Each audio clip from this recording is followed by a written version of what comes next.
You're watching BBC World News today. I'm Nisha Pillay. Barack Obama's historic victory in the US presidential election was welcomed around the world. In Europe, it was greeted with something close to euphoria. Remember those massive crowds in Berlin earlier this summer when he was still just the Democratic candidate? Well, Obama's success raises some rather uncomfortable questions about Europe's own racial integration and whether any European countries will have an ethnic minority leader anytime soon. Oh, joining me to discuss this is the French commentator and journalist Nabila Ramdani, and from our central London studio, the British Conservative politician Lord Taylor of Warwick. Welcome to you both. Hello. Lord Taylor, if I may start with you. Is the Barack phenomenon a uniquely American phenomenon, or are we going to see a repeat in Europe? Well, the fact that Barack Obama will be the next US president, and he happens to be black, is a very, very positive start. It's provoked this debate in this country, provoked a debate in Europe, and I think it will give an encouragement to us to think that we can actually achieve this. But you have to believe to achieve. It has to start with the mental process. And I think that we will have a black British Prime Minister one day in this country. One day? Yes. It won't be next month or next year. It's a marathon, not a 100-metre sprint. We have, well, a parliamentary system, so it differs to the American system, which is more presidential. The emphasis is more on the individual in America, so it's probably easier for someone like Barack Obama, with only 2 years' experience as a senator, to come to the top.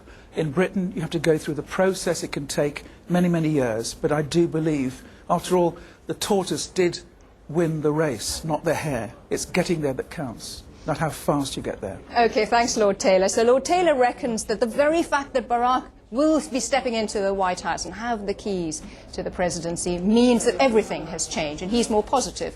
What's your view, Nabila? Well, clearly, Barack Obama's victory is very inspiring, and it sends a very strong message indeed.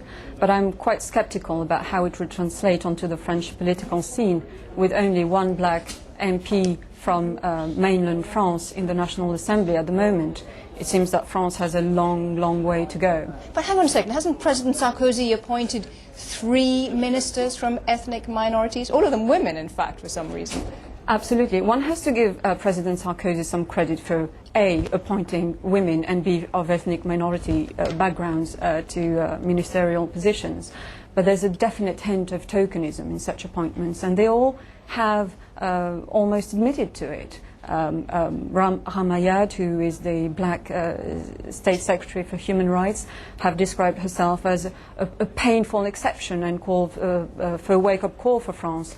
It's also interesting that all of them seems to have taken on the mantle of being celebrities rather than impressive politicians in their own right. I mean, one of the biggest stories involving Justice Minister Rashida Dati is the fact that she's about to become, an unmarried mother. So you don't hear much about her work, except that she's not doing well and that her staff and close advisors are deserting her one after the other. So I'm afraid to say such appointments have not been advancing the cause of minorities. So Nabila is still sceptical. Lord Taylor, I hate to do this to you, but can I take you back to 1992, when you stood as John Taylor, as you then were, and still are, I guess, in the safe Conservative seat of Cheltenham, and well, we know what happened. You didn't win it.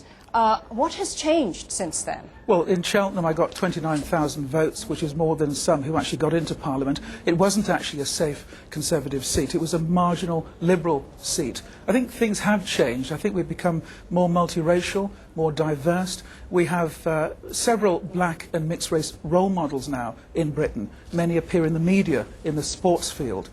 We have a world sports champion now, Lewis Hamilton, who's mixed race.